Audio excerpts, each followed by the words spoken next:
Good morning. Today is Tuesday, 23rd January 2018. I'm Ebony Brandon. These are this morning's top stories. Nationally, the National Assembly of St. Christopher Nevis has convened this morning. Internationally, global leaders have come together for the World Economic Forum 2018, and in sport, former Manchester City star George Weah has been sworn in as Liberia's president. We also have a look at the weather forecast and Carib update. Now for a look at the news developments in detail. The National Assembly convened for its first sitting of 2018 this morning. This has been one of the more anticipated sittings, as the government will seek to introduce the Vehicles and Road Traffic Amendment Bill 2018, which will make vital changes to existing law, allowing for the newly installed $600,000 traffic lights to be commissioned. Once passed through the House today, it's likely that the lights will be commissioned before the end of this week. Also on the agenda circulated for today's proceedings is the first and second reading of the St. Christopher Air and Seaports Authority Amendment Bill 2018. Both these bills are to be introduced by Minister of Public Infrastructure, Posts, Urban Development and Transportation, Ian Liburd. Also coming before the House is the Development Control and Planning Amendment Bill 2018, which will have its first and second readings.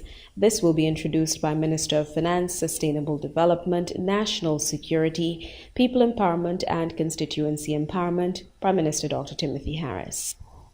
And after months of silence following the international intrigue surrounding wanted Chinese national Ren Bao, there's now a new twist in that case. Bao, who's wanted in his homeland China for allegedly stealing more than $100 million, became an economic citizen of St. Kitts and Nevis in 2013. Her ladyship Justice Paletta Lance decided to reserve judgment in the application for leave of judicial review after considering the arguments presented to the court by the claimant Ren Bao and respondent, the government of St. Kitts and Nevis. Should leave be granted, claims will be filed and the facts of the matter before the court will be argued. At the heart of this latest legal twist is the fact that the government did not return Bao's St. Kitts and Nevis passport to him when Bao attempted to renew it after government recalled a number of passports which were missing critical biometric information. Bao's legal team has made the argument that the government should return Bao's passport to him. However, the government has countered that the passport will only be returned to Bao once the allegations of theft he faces in his home country are settled.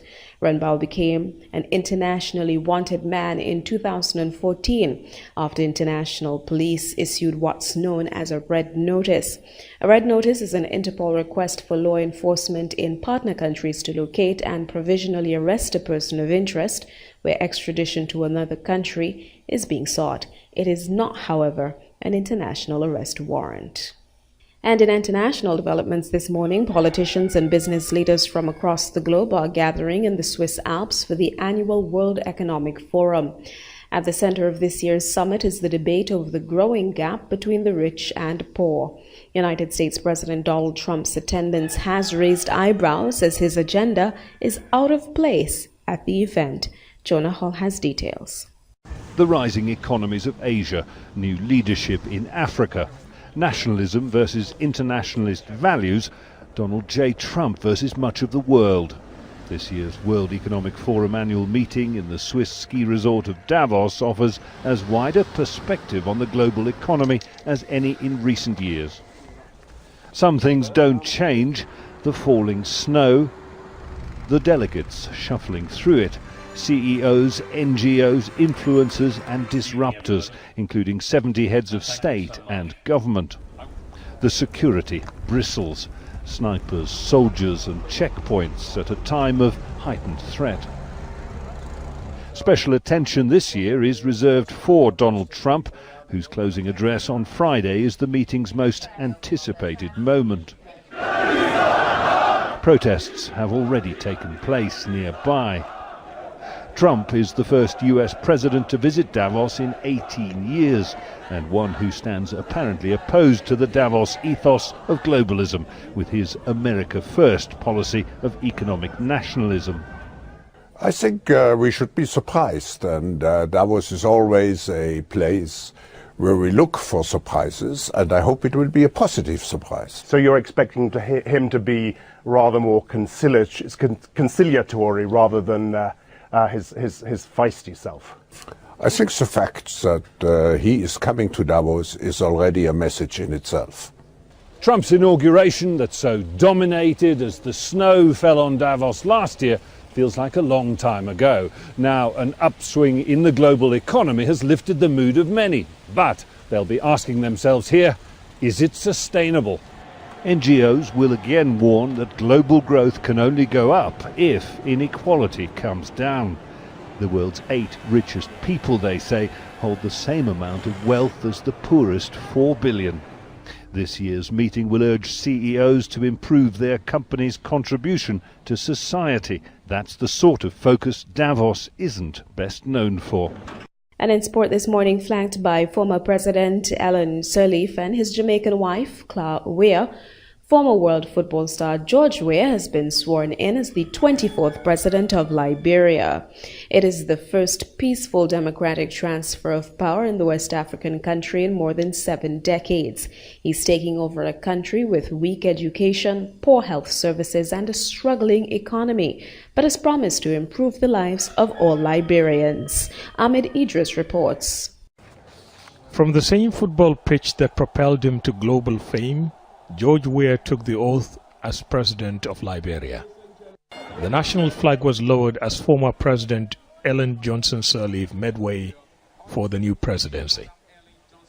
In his inaugural address, Weah acknowledged the enormity of the responsibility of his new office, asking Liberians to hold him to account.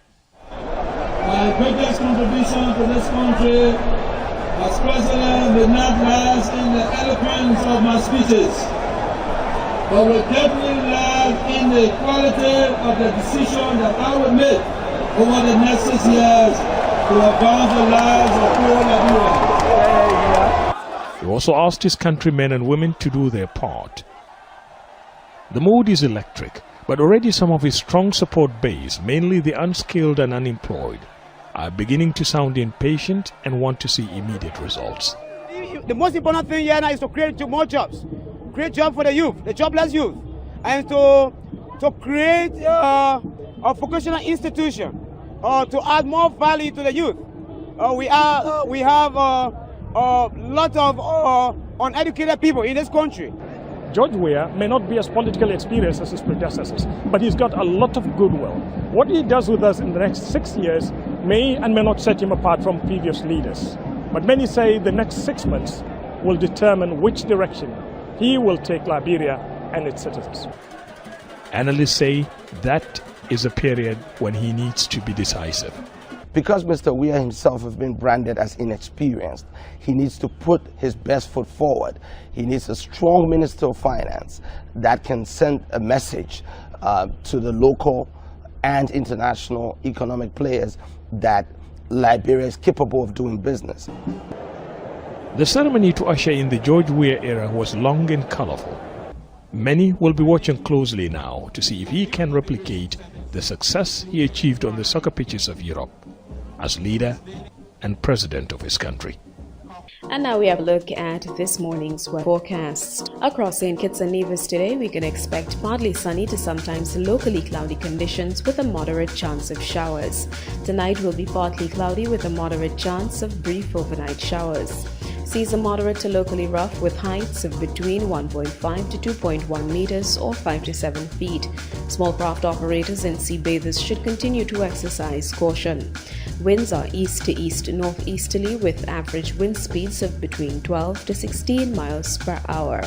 The sea level pressure is 1015.3 millibars or 29.98 inches. The sun will rise tomorrow at 6:32 a.m. and set today at 6:02 p.m. Across the rest of the Eastern Caribbean, patches of low-level clouds and pockets of moisture will continue to be pushed over the islands from Puerto Rico southward to Trinidad and Tobago by a moderate wind flow associated with a broad ridge of high pressure. As a result, skies over the islands will be generally partly cloudy to sometimes locally cloudy with a moderate chance of brief showers. And just before we go, a recap of this morning's top stories. Nationally, the National Assembly of St. Christopher and Nevis has convened for its first sitting of 2018. Internationally, global leaders have come together for the World Economic Forum 2018. And in sport, former Manchester City star George Weah has been sworn in as Liberia's new president. I've been your presenter, Ebony Brandon. Stay tuned for Carib Update.